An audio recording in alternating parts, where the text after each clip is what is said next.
Olá, seja bem-vindo ao canal Reflexões e Caminho. E hoje a gente vai trazer um tema bem legal para a gente refletir um pouquinho. A experiência de quase morte. Qual a visão espírita da experiência de quase morte? Fenômeno esse cada vez mais comum e divulgado na mídia. A ciência tem se dedicado bastante a estudar esse fenômeno. O que a doutrina espírita fala pra gente a respeito?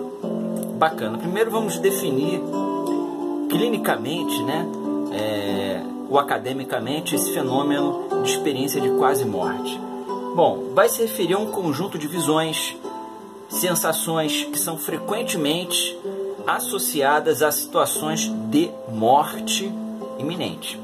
Cenas mais divulgadas como projeção de consciência, também chamada de projeção astral por alguns autores, experiência fora do corpo, desdobramento espiritual, que é o conceito da doutrina espírita, emancipação da alma. Kardec usava bastante essa expressão também.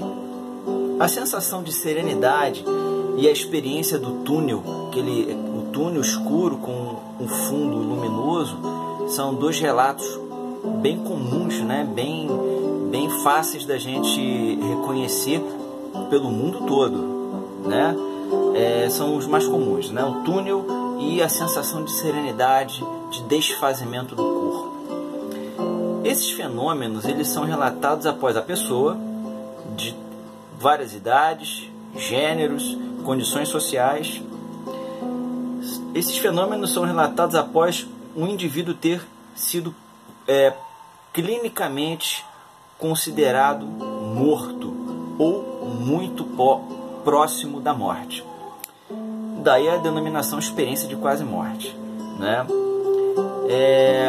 Esse termo ele foi proposto por um cientista francês, se não me falha a memória, um psicólogo, Victor Heger, em 1896. Interessante, que desde 1896 esse fenômeno ele é reconhecido pela academia.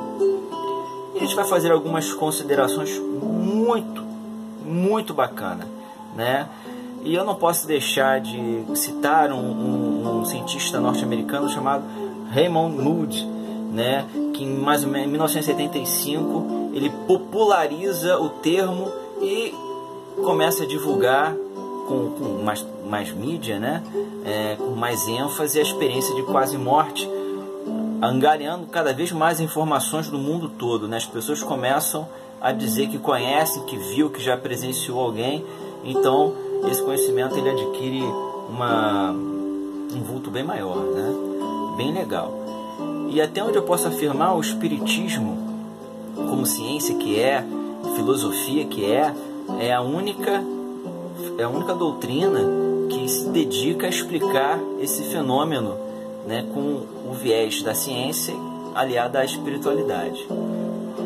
Bom, primeiro a gente vai considerar uma espécie de EQM, experiência de quase morte, que nós vivenciamos diariamente, que é o fenômeno do sono. Quando adormecemos, o nosso espírito ele se desprende parcialmente da matéria e ele vai buscar, geralmente, aquilo com a qual ele afiniza, certo? Nosso espírito sai por aí, mantém-se vinculado pelo famoso cordão de prata ao nosso veículo material, ao corpo material ou corpo denso. Dependendo da nossa sintonia, da nossa vibração, nós vamos a lugares bacanas, lugares felizes. A gente revê pessoas, a gente aprende, a gente ajuda. Ou, dependendo da nossa condição moral ou vibratória, se você preferir, a gente não vai ter sensações agradáveis. A gente vai buscar os nossos pares. Se nós vibramos mal, a gente vai buscar justamente o que está por baixo, o ruim, a enfermidade espiritual. E ali a gente se compraz. É um vício, Isso em termos bem grosseiros. Existem vários estudos na internet sobre a visão espírita do sono, certo? O EQM, a experiência de quase morte, ela vem se estabelecer quase sempre mediante a uma situação de agressão ao veículo físico, um acidente, certo? E nesse caso, como não há um falecimento dos órgãos, porque a gente acredita que aquilo que está morto, de fato, aquilo que não funciona mais organicamente, já entrou em decomposição, né? As células já começam a se decompor, né? Por isso que a gente não acredita em ressurreição. Nesse caso de um acidente, a pessoa entra em coma, a pessoa fica no limiar do desencarne, o desdobramento espiritual ele fica muito mais intenso, ele fica, o espírito ele toma mais lucidez da situação, né?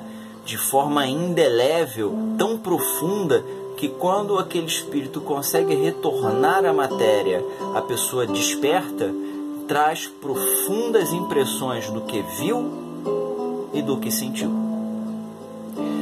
Agora, por que essas experiências de quase morte, elas acontecem?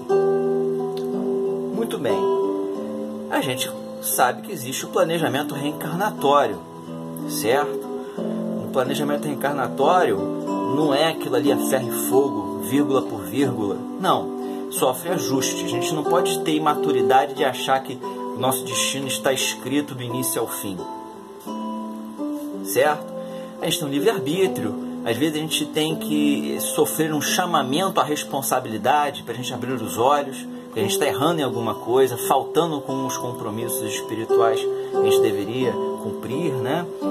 Então, muitas vezes a gente pode observar o seguinte: as experiências de quase morte, elas acontecem, na maior parte das vezes, com pessoas extremamente materialistas.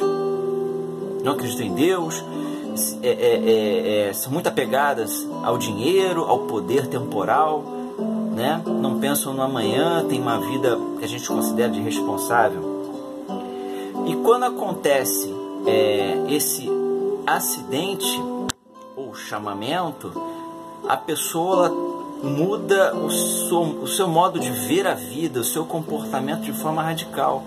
E onde era materialismo puro, né, a pessoa busca a espiritualidade. De materialista ela se torna quase sempre espiritualista, passa a acreditar em Deus, né, traz relatos fantásticos de entes que já desencarnaram, alguns vê santo. Então há um choque muito grande, né? Pessoas que abraçam causas humanitárias, né? Não falo causas religiosas, falo causas humanitárias após a experiência de quase morte. É aquilo, né? Às vezes o aluno na escola ele se comporta mal. Esse professor, né? Não podia deixar passar. Às vezes o aluno se comporta mal e ele recebe uma advertência. Na segunda advertência ele é suspenso.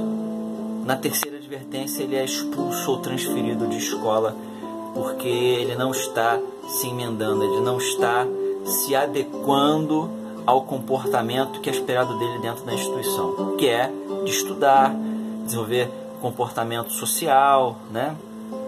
A gente pode associar isso a uma experiência de quase morte, né? Por conta do seu impacto extremamente profundo nas pessoas que passam por esse fenômeno, né, esse baque.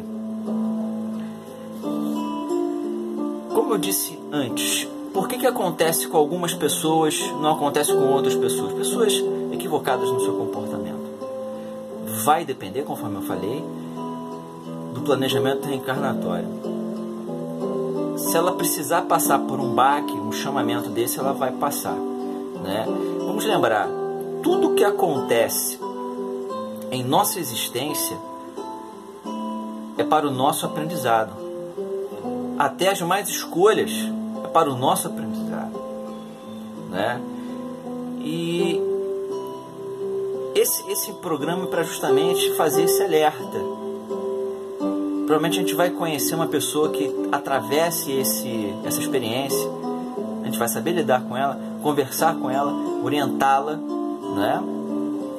ou mesmo explicar o fenômeno do sono. Eu falei muito superficialmente.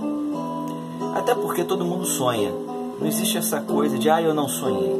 A gente esquece do sonho, certo? E com os estímulos adequados, a gente até consegue recordar as experiências que nós tivemos ao longo do sono. Então, o programa de hoje é esse. Curta, compartilhe. Se você conhece alguém que passou pela experiência de quase morte, ou você passou pela experiência de quase morte, deixe seus comentários, narre a sua experiência. Alguém pode precisar dessa informação de primeira mão, né? Considere também deixar algumas palavras a respeito do sono, do desdobramento, da emancipação da alma aqui embaixo, no canal do YouTube. Não evite deixar em outras plataformas, porque pode se perder. No YouTube não. Até o próximo episódio. Até lá.